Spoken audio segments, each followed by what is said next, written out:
Assalamualaikum warahmatullahi wabarakatuh. Para pemirsa yang berbahagia, dalam sebuah hadis Rasulullah Sallallahu Alaihi Wasallam menjelaskan kepada kita bahwa al-mu'minul qawi khairun wa ahabbu ilallahi min mu'minal mu'minid dhaif. Mukmin yang kuat itu lebih disukai dan lebih dicintai oleh Allah Subhanahu wa taala daripada mukmin yang lemah. Wa fi kullin khair. Dan pada masing-masing keduanya ada kebaikan. Akan tapi Allah Subhanahu wa taala lebih menyukai mukmin yang kuat, mukmin yang tegar, setegar batu karang di dalam menjalani kehidupan. Istiqomah di atas imannya, di atas agamanya, di atas ketaatan kepada Allah. Tidak mudah menyerah. Rasulullah SAW melanjutkan di dalam hadis, Ista'in billah wa la ta'jiz. Maka mintalah bantuan kepada Allah Subhanahu wa taala dan jangan melemah. Jangan sekali-kali kita patah semangat dan melemah karena sedikit ujian yang Allah Subhanahu wa taala berikan kepada kita. Mintalah bantuan kepada Allah, niscaya Allah Subhanahu wa taala akan berikan kepada kita jalan keluar. Apabila kita memiliki takwa kepadanya, niscaya Allah Subhanahu wa taala akan memberikan jalan keluar dari setiap masalah yang kita hadapi. Wa may yattaqillah yaj'al lahu makhrajan wa yarzuqhu min haitsu la yahtasib.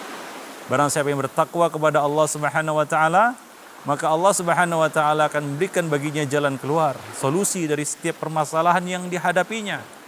Tentu saja, ya syaratnya adalah dia harus tetap istiqomah di atas agama Allah, tetap di atas ketaatan, minta bantuan kepada Allah Subhanahu wa taala, memohon kepada Allah Subhanahu wa taala, terus berdoa dan minta kepadanya, karena kekuatan pertolongan itu datangnya dari Allah Subhanahu wa taala. Ista'in billah wa la ta'jiz. Mintalah bantuan kepada Allah dan janganlah kita melemah. Janganlah kita melemah. Rasulullah sallallahu alaihi wasallam di dalam satu doa beliau berlindung ya dari beberapa perkara, di antaranya adalah Rasulullah berlindung dari sifat al-ajaz, dari sifat lemah. Seorang mukmin tidak selayaknya bersikap lemah, memiliki mental yang lemah, memiliki jiwa yang lemah. Namun seorang mukmin harus memiliki jiwa pemberani, syuja'ah, dan menjauhi sifat al-jubun, yaitu penakut, pengecut, takut di dalam menegakkan agama Allah Subhanahu wa taala, di dalam melaksanakan perintah-perintah Allah Subhanahu wa taala, takut celaan orang-orang yang mencela, takut orang-orang yang menghina di dalam menjalankan perintah Allah Subhanahu wa taala. Ista'in billah wa la ta'jiz. Mintalah bantuan kepada Allah Subhanahu wa taala dan janganlah kamu melemah. Kita harus memiliki motivasi yang kuat, terutama di dalam meraih surga Allah Subhanahu wa taala, menjalankan ketaatan, melaksanakan kewajiban. Kita harus memiliki mental yang kuat, kita harus memiliki motivasi yang kuat. Ista'in billah wa la ta'jiz.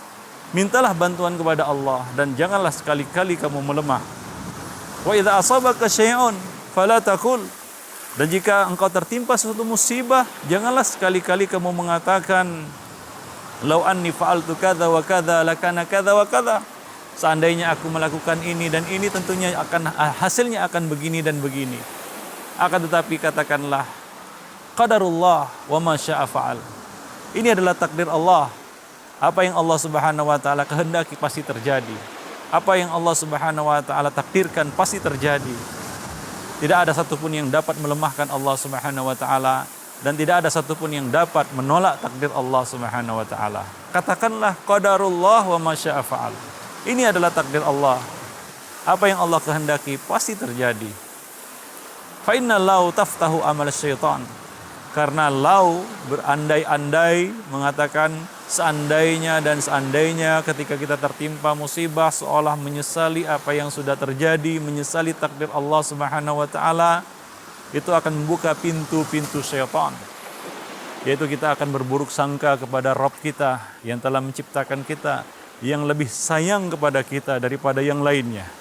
Dalam sebuah hadis Rasulullah sallallahu alaihi wasallam menceritakan tentang seorang wanita yang kehilangan anaknya, lalu dia mencari di antara para tawanan. Setelah dia menemukan anaknya itu, dia dekap dan dia peluk erat anaknya tersebut. Kemudian Rasulullah sallallahu alaihi wasallam berkata kepada para sahabat, Bagaimana menurut kalian? Apakah mungkin wanita ini akan melemparkan anaknya ke dalam api sementara ia dapat mencegahnya? Rasulullah, para sahabat menjawab, tentu saja tidak ya Rasulullah. Maka Nabi SAW mengatakan, sungguh Allah Subhanahu wa taala lebih sayang kepada hamba-hambanya daripada wanita ini terhadap anaknya. Sungguh Allah Subhanahu wa taala Maha penyayang kepada hamba-hambanya.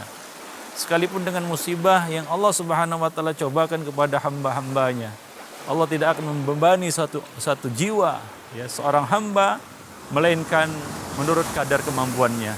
La yukallifullahu nafsan illa wus'aha. Maka dari itu, janganlah kita berburuk sangka kepada Allah ketika musibah menimpa. Itu akan melemahkan iman kita, akan melemahkan motivasi kita, akan melemahkan keimanan kita, dan akan menyurutkan kita di dalam melaksanakan kewajiban-kewajiban kita kepada Allah Subhanahu wa taala. Berapa banyak orang-orang yang tertimpa musibah, lalu dia menunjukkan sikap protes, dia menunjukkan sikap tidak suka, dia menggerutu, ya, lalu dia tinggalkan ketaatan-ketaatan, seolah-olah dia mengatakan, percuma aku mengerjakan ketaatan, percuma aku sholat, percuma aku puasa kalau aku masih tertimpa musibah. Seolah-olah dia mengatakan bahwa kalau melakukan ketaatan, kalau mengerjakan kewajiban, itu tidak akan tertimpa musibah. Tidak ada jaminan. Bahkan semakin tinggi iman kita, semakin berat, semakin besar cobaan yang Allah Subhanahu wa taala ujikan kepada kita. Itu menunjukkan bahwa tingkatan kita semakin naik. Seperti ya kita sekolah, ya, semakin tinggi tingkatannya, semakin berat ujiannya. Ya, semakin tinggi kelas, semakin berat pula ujian. Demikian pula, ya, Allah Subhanahu wa taala akan menguji kita dengan ujian-ujian untuk menilai, liyabluwakum ayyukum ahsanu amala, untuk menguji kamu siapakah di antara kamu yang paling bagus amalnya, yang paling bagus amalnya. Nah, demikian, maka dari itu ketika seorang hamba tertimpa musibah, maka jangan dia berkeluh kesah, jangan dia mengatakan seandainya dan seandainya. Ya, tegarlah, teguhlah seteguh karang.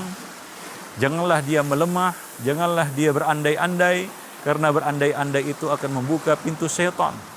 Syaitan akan membuka pintu buruk sangka, suudzon kepada Allah Subhanahu wa taala, dan itu merupakan awal petaka. Apabila seorang hamba sudah berburuk sangka kepada Rabb-nya, maka ini merupakan awal petaka. Dari situlah akan muncul ya perbuatan-perbuatan ya yang menentang, ya, yang melawan, durhaka kepada Allah Subhanahu wa taala. Ya, salah satunya adalah perbuatan syirik, perbuatan maksiat. Itu diawali ya dari buruk sangka seorang hamba kepada Rabb-nya.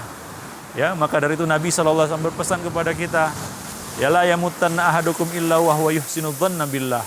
Janganlah salah seorang dari kamu mati melainkan dia dalam keadaan berbaik sangka kepada Rabb-nya. Ya, orang-orang yang mengatakan seandainya begini, seandainya aku melakukan ini dan ini, tentunya tidak akan terjadi seperti ini dan ini. Ya, seolah-olah dia mengatakan, lisanul halnya mengatakan ya bahwa ia lebih tahu ya daripada Allah Subhanahu wa taala. Dia lebih bijaksana ya daripada Allah Subhanahu wa taala. Dengan perkataannya seandainya begini akan terjadi begini. Ya. Dari mana dia tahu? Seandainya yang terjadi seperti yang diinginkan akan terjadi, ya hasilnya akan lebih baik seperti yang dia katakan. Belum tentu. Boleh jadi apabila terjadi apa yang dia kehendaki, apa yang dia inginkan, ya andai-andainya itu, maka kejadiannya ataupun hasilnya mungkin akan lebih buruk bagi dirinya. Hasilnya akan lebih buruk bagi dirinya. Maka dari itu janganlah kita berandai-andai, janganlah kita mengatakan lau, seandainya dan seandainya ketika musibah menimpa kita. Namun ucapkanlah qadarullah wa masya'a fa'al. Ini adalah takdir Allah, apa yang Allah Subhanahu wa taala kehendaki pasti terjadi. Tidak akan ada satu orang pun yang dapat mengelak ketentuan takdir Allah Subhanahu wa taala. Namun yang menjadi pembeda adalah bagaimana kita menyikapi. Bagaimana kita menyikapi musibah yang menimpa kita. Ya, menyikapi ujian yang Allah Subhanahu wa taala berikan kepada kita. Apakah kita tetap tegar? Apakah kita tetap istiqomah di atas ketaatan? Terus berbaik sangka kepada Rabb, kepada Allah Subhanahu wa taala. yang telah memberikan nikmat lebih banyak daripada musibah yang diberikannya kepada kita. Kalau kita hitung-hitung, ya, musibah yang menimpa kita, nikmat yang Allah berikan kepada kita itu lebih banyak daripada musibah yang Allah ujikan kepada kita. Lalu mengapa kita tidak berbaik sangka kepada Rabb kita dengan mengatakan qadarullah wa ma syaa fa'al. Maka dari itu Nabi SAW apabila terjadi menimpa sesuatu yang tidak disukai oleh beliau, beliau mengatakan alhamdulillah ala kulli hal. Dan apabila terjadi sesuatu yang beliau sukai, maka beliau mengatakan alhamdulillah alladzi bi ni'mati tatimmus shalihat. Segala puji bagi Allah yang dengan karunia-Nya, dengan nikmat-Nya, amal-amal soleh dapat terlaksana dengan baik. Dan apabila terjadi sesuatu yang tidak diinginkan, yang tidak disukai oleh beliau, maka beliau akan mengatakan, beliau mengucapkan alhamdulillah ala kulli hal. Segala puji bagi Allah apapun keadaannya, bagaimanapun kejadiannya. Nah, ini menunjukkan ya ketundukan seorang hamba kepada Rabb-nya. Dia berserah diri secara total kepada Rabb-nya, kepada Rabb yang telah menciptakannya, yang telah memberikan segala rezeki kepadanya, segala nikmat kepadanya. Maka dari itu, jadilah kita hamba-hamba yang senantiasa bersyukur ya dengan nikmat yang Allah berikan. Sesungguhnya dengan bersyukur itu Allah Subhanahu wa taala berjanji akan menambah nikmat-nikmatnya kepada hamba-hambanya. La in syakartum la azidannakum wa la in kafartum inna adzabi lasyadid. Jika kamu bersyukur, maka aku akan tambah nikmat-nikmatku kepadamu. Namun jika kamu kufur, sesungguhnya azabku sangatlah pedih. Demikianlah para pemirsa yang berbahagia, mudah-mudahan pesan yang singkat ini dapat bermanfaat bagi kita semua. Wabillahi taufiq wal hidayah. Assalamualaikum warahmatullahi wabarakatuh.